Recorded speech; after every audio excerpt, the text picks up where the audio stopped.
El día que firmé los papeles del divorcio, mi exesposa Bridget me miró directamente a los ojos y dijo: «Tienes 45 años, Coulter. Empezando de nuevo sin nada. Buena suerte con eso». Estaba allí de pie, en el despacho del abogado, llevando los pendientes de perlas que le había regalado por nuestro 10º aniversario. Su pelo castaño rojizo estaba recogido hacia atrás de esa manera perfecta que siempre conseguía, incluso en sus peores días. El desprecio en su voz golpeó más fuerte que el martillo de cualquier juez. Tenía razón en lo de no tener nada. Se quedó con la casa de Scottsdale, la que tenía la piscina donde le enseñé a nuestra hija Tessa a nadar cuando tenía 4 años. Los 2 coches también fueron para ella, incluido mi BMW al que todavía le quedaban 3 años de pagos.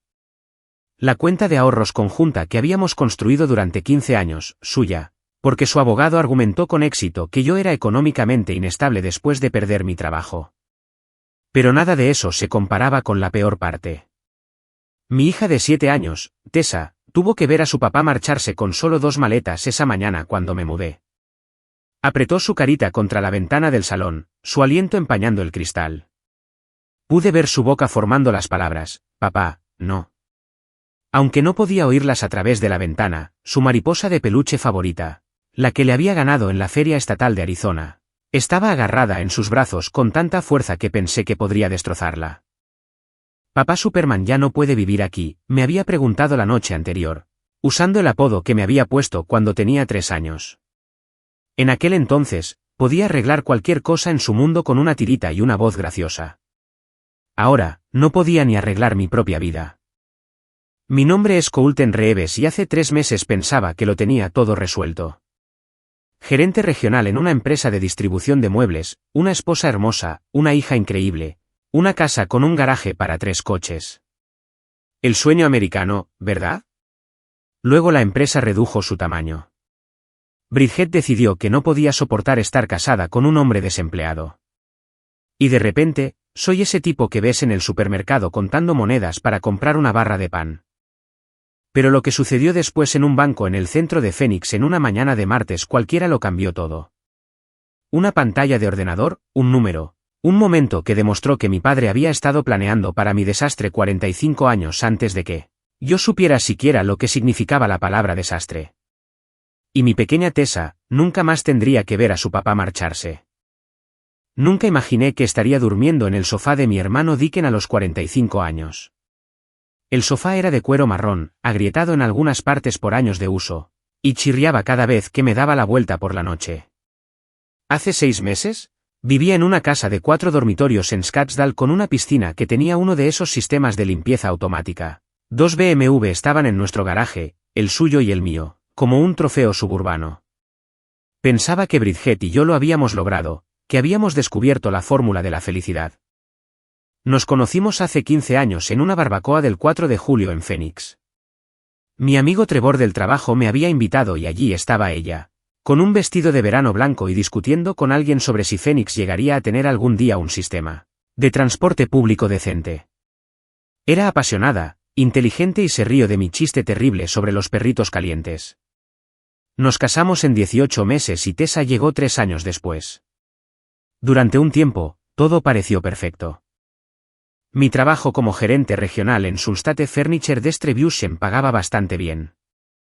110.000 al año más bonificaciones, gestionando envíos por Arizona, Nuevo México y Nevada. Conocía cada ruta de camiones, cada gerente de almacén, cada conexión minorista.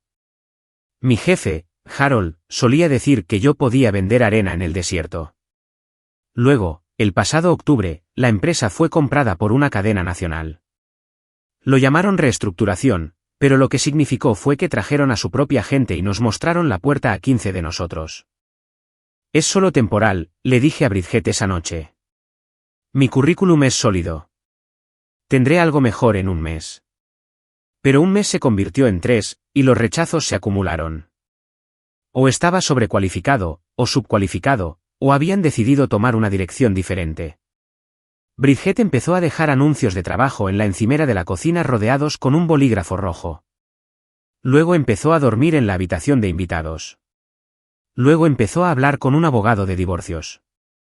Ya ni siquiera puedes mantener un trabajo, dijo durante nuestra última pelea de verdad. Estábamos en la cocina y ella estaba cargando el lavavajillas con esa especie de precisión agresiva que significaba problemas. Necesito estabilidad, Coulter. Tessa necesita estabilidad. Mi padre me advirtió sobre casarme con alguien sin ambición. ¿Sin ambición? Trabajé 70 horas a la semana durante 8 años. ¿Y qué tienes que mostrar? Nada, cerró de un portazo la puerta del lavavajillas. Tienes 45 años y empiezas de cero. No dejaré que nos arrastres contigo. El divorcio se finalizó hace 3 semanas.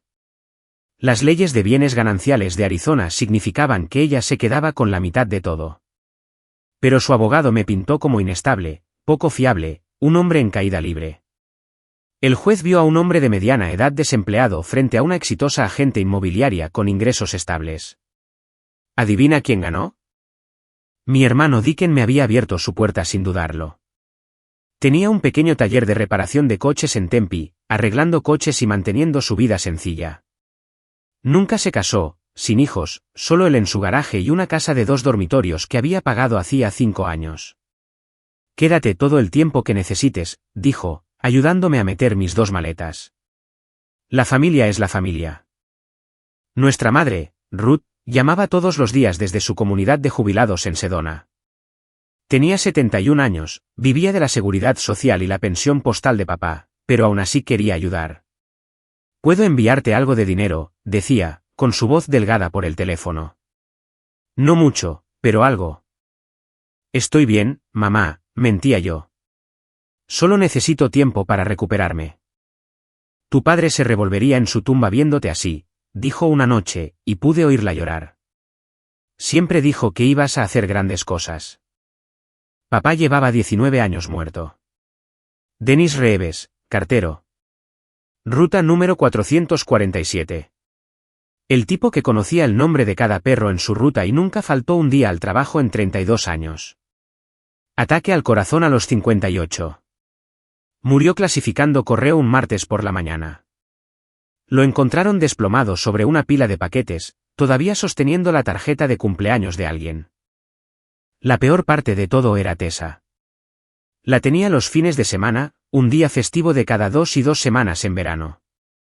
Esa primera visita de fin de semana casi me rompe.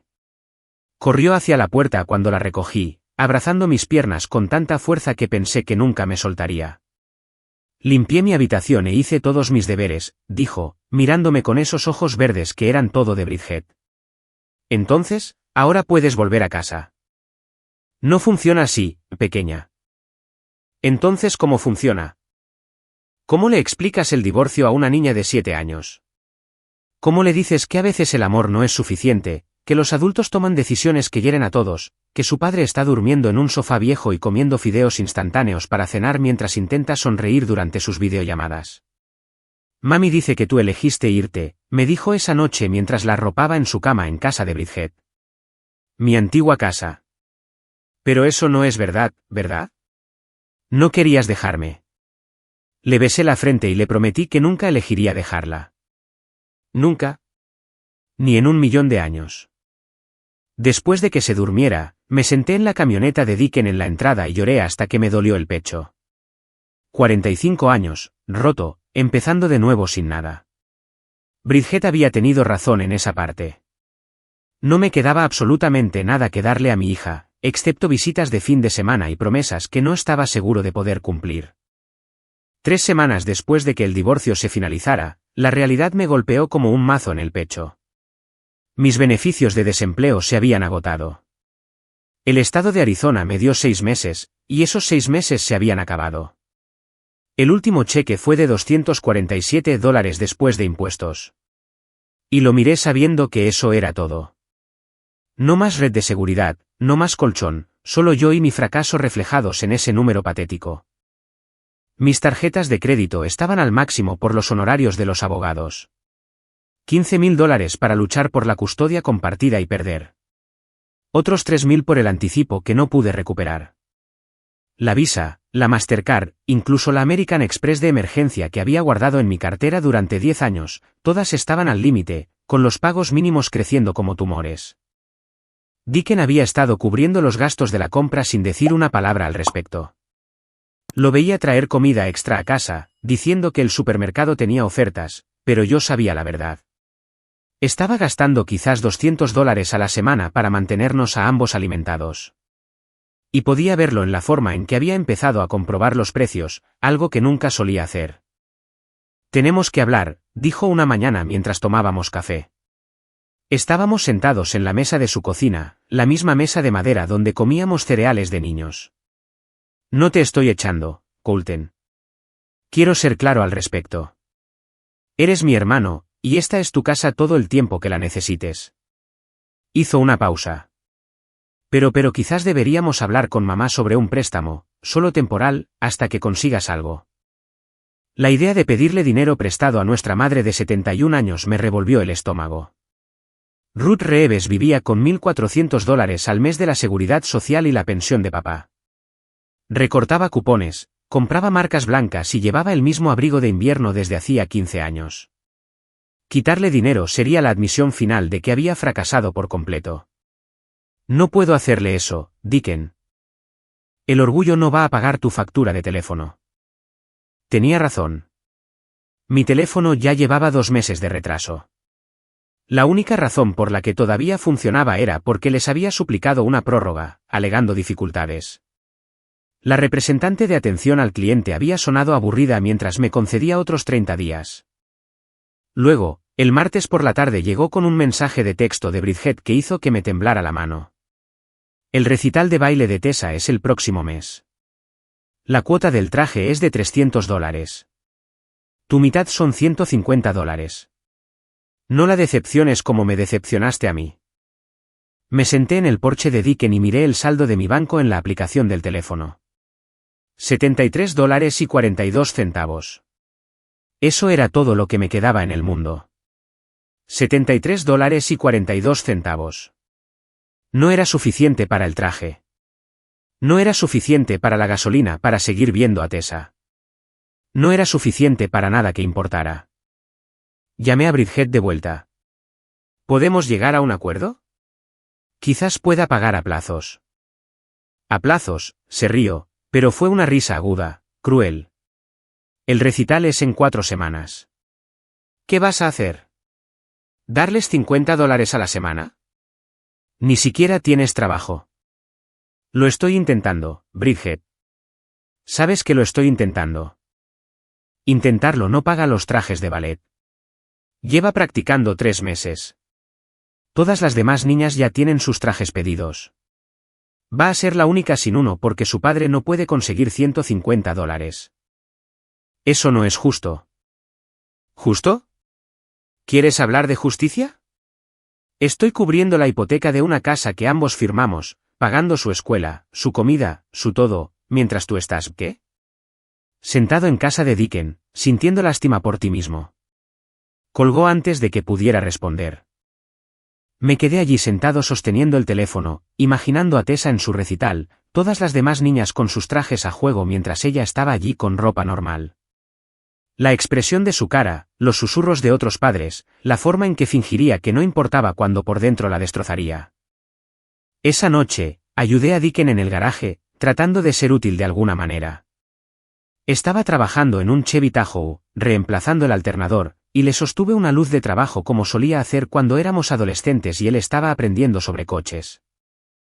¿Recuerdas cuando papá nos abrió esas cuentas de ahorro cuando nacimos?, preguntó Dicken de repente, su voz ahogada desde debajo del capó. Ese viejo banco Desert Community en Central Avenue. Tenía un vago recuerdo de ello. Papá me había mostrado la libreta una vez cuando yo tenía quizás 10 años, explicándome el interés compuesto con centavos sobre la mesa de la cocina. Cada centavo crece, había dicho. Tiempo y paciencia, eso es todo lo que se necesita. La mía tenía 800 y pico cuando cumplí 18 años, continuó Dicken. La usé para comprar mi primer juego de herramientas de verdad. ¿Qué pasó con la tuya? Sinceramente, no podía recordar. Después del instituto, la universidad, luego el trabajo, el matrimonio, la vida. Todo se había movido tan rápido. Esa pequeña cuenta de ahorros había desaparecido en el fondo de preocupaciones mayores. Responsabilidades de adulto, dinero de verdad. Probablemente tenía un par de cientos de dólares, quizás 3 si el interés había sido decente. Creo que todavía tengo la libreta en alguna parte, dije. ¿Por qué? Podría valer la pena comprobarlo. Incluso unos pocos cientos ayudarían con el traje de Tessa. Esa noche, revisé las cajas que había guardado en el garaje de Dicken. Viejos álbumes de fotos, declaraciones de impuestos de hace una década, papeles de garantía de electrodomésticos que ya no poseía. Finalmente, en una caja de zapatos marcada como documentos importantes, la encontré. Una libreta de ahorros azul descolorida del Desert Community Bank, con fecha de enero de 1980. La cuidadosa caligrafía de mi padre mostraba el depósito inicial, $50. Sostuve esa pequeña libreta y pensé en mi padre trabajando en su ruta de correo bajo el calor de Arizona, ahorrando $50 para empezar el futuro de su hijo recién nacido. Él había creído que yo llegaría a ser algo. Ahora, aquí estaba yo, con 45 años, esperando que sus $50 hubieran crecido lo suficiente como para comprarle a mi hija un traje de baile. Mañana, iría al banco y cerraría la cuenta. Lo que fuera que hubiera allí, ayudaría. Tenía que hacerlo. A la mañana siguiente, me desperté a las 6. Aunque el banco no abría hasta las 9, no podía dormir de todos modos, pensando en esa libreta y en lo que podría haber en la cuenta. Me duché, me afeité por primera vez en una semana y me puse mi única camisa de vestir que me quedaba. Estaba arrugada a pesar de mis intentos de alisarla, pero estaba limpia. Dicken me prestó su camioneta, una Ford F-150 de 2004 con óxido en los guardabarros y una radio que solo sintonizaba emisoras AM. Buena suerte, dijo, lanzándome las llaves. Oye, quizás papá guardó más de lo que pensamos. El trayecto hasta el centro de Phoenix duró 40 minutos con el tráfico de la mañana. Pasé la salida de Scottsdale, donde mi antigua vida existía sin mí, y mantuve la vista al frente. La radio ponía canciones clásicas de country sobre desamor y whisky que me parecieron demasiado relevantes. La sucursal principal del Desert Community Bank se encontraba en Central Avenue, un moderno edificio de cristal que había reemplazado al pequeño banco de ladrillo que recordaba de mi infancia. Habían mantenido el nombre, pero nada más era igual. El parquímetro pedía $3 por hora. Le eché monedas del portavasos de Dicken, dándome 2 horas. Eso debería ser más que suficiente para cerrar una cuenta de ahorros. Dentro, el vestíbulo era todo de suelos de mármol y techos altos, con esa cualidad silenciosa que los bancos cultivan para hacer que el dinero parezca importante. 3 ventanillas de cajero estaban abiertas, y elegí la que tenía la fila más corta. Mientras esperaba, hice cálculos mentales. $50 en 1980 con interés compuesto durante 45 años. Si la tasa promediaba incluso solo un 3%, podría ser alrededor de $200, quizás 250 si tenía suerte. La cajera era una mujer llamada Yolanda Ramírez, según su placa de identificación. Parecía tener unos 50 años, llevaba gafas de lectura en una cadena alrededor del cuello y un cardigan amarillo, a pesar del calor de Arizona que hacía fuera. Su sonrisa era profesional pero cálida, del tipo que sugería que había estado haciendo este trabajo el tiempo suficiente para leer a la gente rápidamente. Buenos días. ¿En qué puedo ayudarle hoy? Necesito cerrar una cuenta de ahorros antigua, dije, deslizando la gastada libreta sobre el liso mostrador. Mis manos estaban firmes, pero mi voz se quebró ligeramente en la palabra cerrar. Yolanda cogió la libreta con el cuidadoso respeto que la gente le da a los documentos antiguos. Vaya, 1980. Esta es una de nuestras cuentas heredadas. La abrió, estudiando la caligrafía de mi padre. Dennis Reeves era el titular de la cuenta. Mi padre. La abrió cuando yo nací. Falleció en 2006. Siento su pérdida, dijo como si lo sintiera de verdad, no la respuesta automática que da la mayoría de la gente. Déjeme buscar esto en nuestro sistema. Estas cuentas antiguas a veces tardan un momento en localizarse. Sus dedos teclearon rápidamente en el teclado con la eficiencia de alguien que puede escribir sin mirar. Luego más tecleos. Luego se detuvo, se ajustó las gafas y se inclinó más cerca de su monitor. ¿Puedo ver su identificación, señor Reeves? Le entregué mi permiso de conducir, notando cómo la foto de hace 3 años mostraba a un hombre que parecía 10 años más joven. Es increíble lo que un divorcio y el desempleo pueden hacerle a tu cara. Yolanda miró varias veces entre el permiso y su pantalla. Señor Reeves, necesito preguntar, ¿cuándo fue la última vez que revisó esta cuenta? Sinceramente, nunca. Quiero decir, no desde que era un niño. Mi padre pudo haberme mostrado el saldo una vez cuando tenía 10 u 11 años. Pero nunca he accedido a ella yo mismo. Asintió lentamente, todavía mirando su pantalla. ¿Y está seguro de que quiere cerrarla hoy? Sí, necesito los fondos para mi hija. Yolanda tecleó algo más, luego se giró hacia un segundo monitor, comparando algo entre las dos pantallas. Su expresión había cambiado de la cortesía profesional a otra cosa. ¿Sorpresa? ¿Preocupación? No podía decirlo. Señor Reeves, necesito verificar alguna información. El nombre completo de su padre. Dennis Wayne Reeves. Fecha de nacimiento. 15 de octubre de 1947. ¿Y el depósito inicial original? $50. Asintió a cada respuesta, y luego se excusó. Necesito hablar con mi gerente. Solo será un momento. Se me encogió el estómago. Algo iba mal. Quizás la cuenta había sido cerrada por inactividad. Quizás había comisiones que se habían comido lo que quedaba. Vi a Yolanda caminar hacia una oficina de cristal donde un hombre con un traje gris estaba sentado detrás de un escritorio. Hablaron. Ella señaló su ordenador. Él se levantó y la siguió de vuelta. Señor Reeves, dijo el gerente, extendiendo su mano. Soy Robert Chen, gerente de la sucursal. Solo necesitamos verificar algunos detalles sobre esta cuenta. Verá, ha estado acumulando intereses durante bastante tiempo. ¿Hay algún problema? No, ningún problema en absoluto. De hecho, todo lo contrario. Yolanda, muéstrele al señor Reeves el saldo actual. Ella giró su monitor hacia mí. Tuve que agarrarme al mostrador para mantenerme en pie. El número en la pantalla no tenía sentido. No podía ser real. Eso no puede estar bien, susurré, mirando fijamente la pantalla. Eso es imposible. El número en la pantalla era $487.067. Me temblaron las rodillas y de hecho tuve que agarrarme al mostrador de mármol para no caerme. Los números bailaban frente a mis ojos y por un momento pensé que estaba teniendo algún tipo de colapso nervioso. Tenía que ser un error. ¿Un error del ordenador? La cuenta de otra persona. Señor, ¿se encuentra bien? Yolanda salió rápidamente de detrás del mostrador con una silla. Por favor, siéntese. Robert, tráigale un poco de agua. Me hundí en la silla, todavía mirando la pantalla. El gerente regresó con un vaso de papel con agua fría, que bebí sin apartar los ojos de esos números.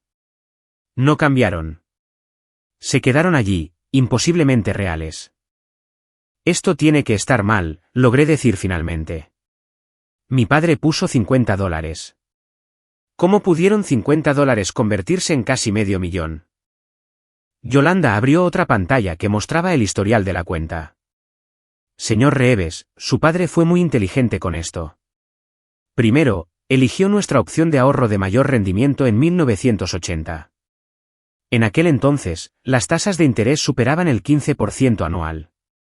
¿Se lo imagina? 15%. Se desplazó por los registros, señalando las entradas. Pero aquí está lo que realmente marcó la diferencia. Configuro depósitos mensuales automáticos de $25 cada mes desde enero de 1980 hasta su muerte en octubre de 2006. Son 26 años y 9 meses de depósitos constantes. $25 al mes, hice un cálculo rápido. Esos son solo unos $8.000 en depósitos. $8.025 en capital para ser exactos, dijo Robert Chen, sacando una calculadora en su teléfono. Pero esta cuenta fue incluida en una estructura de tasas premium. Incluso cuando las tasas de interés cayeron a nivel nacional en los años 90, esta cuenta mantuvo un mínimo garantizado del 7% de interés anual debido a los términos que su padre aseguró. Después de su muerte, El depósito automático se detuvo, pero la cuenta siguió creciendo. Yolanda me mostró más registros. Mire esto. Desde 2006 hasta ahora, son 19 años más de interés compuesto sobre un saldo ya sustancial. La magia del interés compuesto durante 45 años. Señor Reeves, su padre entendió algo que la mayoría de la gente no entiende, que es que el tiempo es la herramienta financiera más poderosa que existe. Pensé en mi padre repartiendo el correo 6 días a la semana, volviendo a casa con los pies hinchados y los brazos quemados por el sol. $25 al mes probablemente significaba que se saltaba almuerzos, conducía coches unos años más, usaba zapatos hasta que se deshacían. Nunca mencionó esta cuenta después de enseñármela aquella única vez. Nunca se jactó de ello. Nunca me lo echó en cara cuando tomé decisiones financieras estúpidas en mis 20s. Nunca me lo dijo, dije, con la voz quebrada. Podríamos haber usado este dinero cuando el coche de mamá se estropeó, cuando el techo goteaba, cuando él necesitaba esos medicamentos para el corazón que el seguro no cubría. ¿Por qué no lo tocó?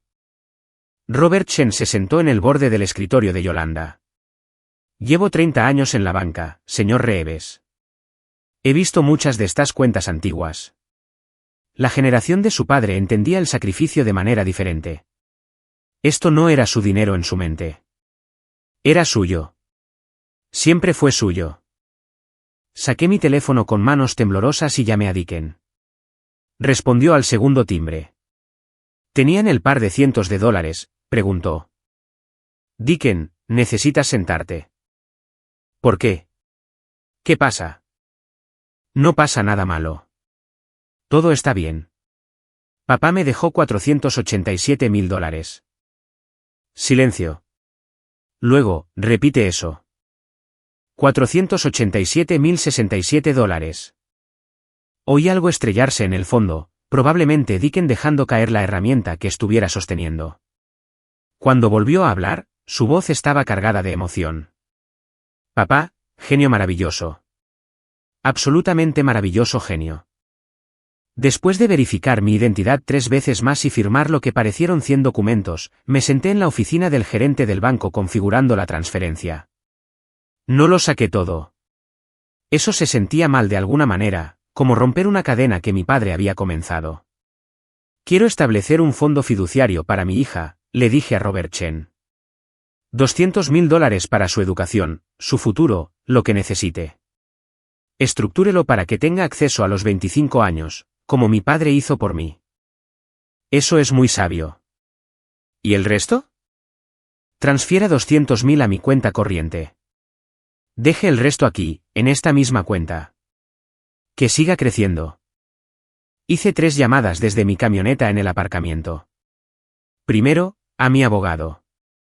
Necesito solicitar una modificación de la custodia, dije. Custodia equitativa. Puedo proporcionar una vivienda estable y seguridad financiera ahora.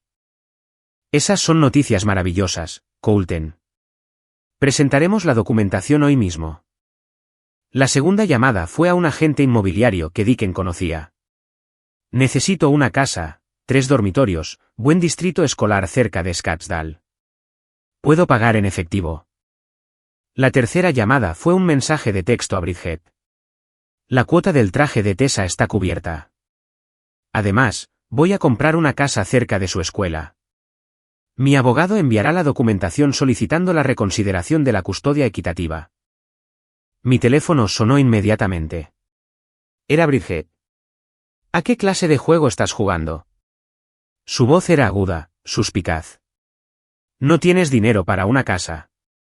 En realidad, sí lo tengo. Mi padre me dejó algo. Tessa no pasará dificultades, Bridget. Nunca. Ni por trajes de baile. Ni por la universidad. Ni por nada.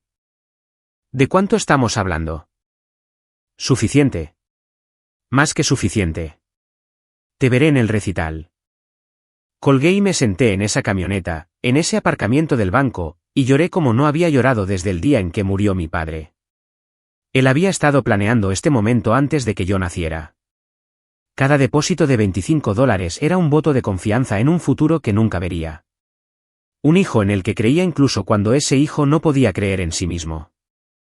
Gracias, papá, susurré a la camioneta vacía. No lo desperdiciaré. ¿Lo prometo? 3 meses después, estaba de pie en el patio trasero de mi nueva casa de 3 dormitorios en Aguatuquí, viendo a Tessa perseguir mariposas por el césped. La casa no era enorme, nada como la de Scottsdale, pero era perfecta. Ladrillo rojo, contraventanas verdes, una valla de madera real alrededor del patio trasero, y lo más importante, a solo 10 minutos de la escuela de Tessa. Ahora tenía su propia habitación, la que daba al patio trasero y recibía el sol de la mañana. La habíamos pintado de morado juntos, manchándonos más de pintura nosotros que las paredes, riendo hasta que nos dolía el estómago. «Papá, esta mariposa hace juego con mi traje del recital», gritó Tessa, girando en círculos mientras una mariposa monarca revoloteaba sobre su cabeza. Llevaba el traje del recital del mes pasado, el que había costado $300 y casi me había roto antes de que todo cambiara. Ahora era solo su disfraz favorito, valiendo cada centavo solo por verla sonreír. Dicken estaba a cargo de la parrilla, volteando hamburguesas con la facilidad práctica de alguien que ha estado cocinando para sí mismo durante 20 años. Nuestra madre, Ruth, estaba sentada en una silla de jardín bajo la sombrilla del patio, con lágrimas deslizándose por sus mejillas mientras nos veía a todos juntos. Había venido desde Sedona esa mañana, trayendo un pastel de chocolate que había hecho desde cero. Tu padre siempre dijo que esa cuenta importaría algún día, dijo suavemente, secándose los ojos con un pañuelo. Cada mes, incluso cuando las cosas estaban apretadas, encontraba esos $25. A veces me frustraba, diciéndole que necesitábamos neumáticos nuevos o que la lavadora hacía ese ruido. Pero él decía, Ruth, esto no es para nosotros. Es para cuando Coulton realmente lo necesite. Nosotros podemos apañárnoslas. ¿Por qué no me lo dijiste, mamá? Ella sonrió, extendiendo la mano para apretar la mía. No conocía los detalles, cariño. Tu padre manejaba esa cuenta completamente solo. Solo decía que era para tu futuro, y yo confiaba en él. Dennis podría haber sido solo un cartero para algunas personas, pero ese hombre entendía cosas sobre la vida que la mayoría de la gente nunca llega a comprender. Había vuelto a trabajar hacía 2 meses, aceptando un puesto de gerencia en Southwest Logistics, una empresa local que distribuía suministros médicos. El sueldo era menor que el de mi antiguo trabajo, solo $75,000 al año. Pero ya no importaba. El dinero significaba algo diferente ahora. No se trataba del BMW o de la membresía del club de campo o de mantenerse al nivel de nadie. Se trataba de seguridad, del futuro de Tessa, de honrar lo que mi padre había construido centavo a centavo. La modificación de la custodia se había aprobado el mes pasado. La jueza, la misma que había fallado en mi contra inicialmente, miró mis estados financieros y mi nueva situación de vivienda con las cejas arqueadas. Este es un cambio bastante significativo en las circunstancias, señor Reeves, había dicho. Sí, señoría. Mi padre me dejó una herencia que no sabía que existía. He establecido un fondo fiduciario para la educación y el futuro de mi hija, he comprado una casa en un buen distrito escolar y he vuelto a un empleo estable. Custodia 50-50, tiempo equitativo, responsabilidad equitativa, oportunidad equitativa de ser su padre. Bridget se había quedado muda de la impresión cuando se dictó la sentencia. Por una vez, no tenía nada hiriente que decir. Simplemente recogió sus papeles y salió del juzgado sin decir una palabra. La dinámica entre nosotros había cambiado. Yo ya no era el fracasado. Ya no era el que suplicaba por migajas de tiempo con mi hija. Solo era el papá de Tessa. Y eso era suficiente. Esa noche, después de que todos se habían ido a casa y yo había arropado a Tessa en su habitación morada, me hizo una pregunta que me dejó helado. Papá, ¿estás feliz ahora? Me senté en el borde de su cama, mirando a esta personita que había sido mi razón para todo. Hace 6 meses, lo había perdido todo. O eso pensaba. La casa, los coches, los ahorros, la vida que había construido. Pero mi padre había plantado una semilla hace 45 años, regándola con depósitos de $25 e interés compuesto, sin saber nada sobre el divorcio, el despido o las noches que lloraría en los cojines del sofá de Dicken. Sí, pequeña. Estoy feliz. Muy feliz. El abuelo que nunca conocí, mami, dice que solo era un cartero. Sonreí, cogiendo su mariposa de peluche del estante y dándosela. Era un cartero que entendía algo importante. ¿Sabes cómo practicas ballet todos los días, incluso cuando es difícil? Ella asintió, abrazando la mariposa. Bueno, el abuelo Dennis practicaba el ahorro. Cada mes, sin importar qué, guardaba $25. No parece mucho, ¿verdad? Es como 3 juguetes de tarjeta. Exactamente.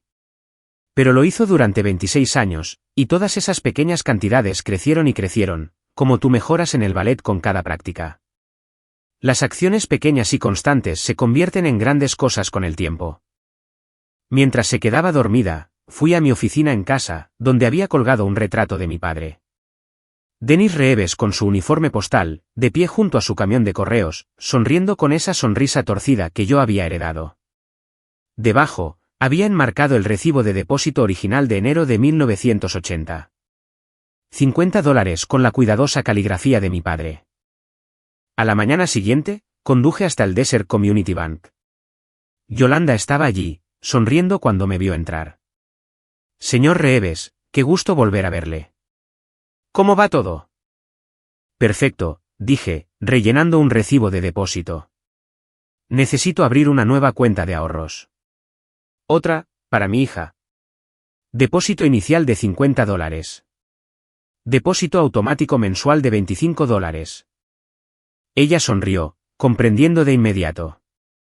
Igual que su padre. Exactamente igual que mi padre.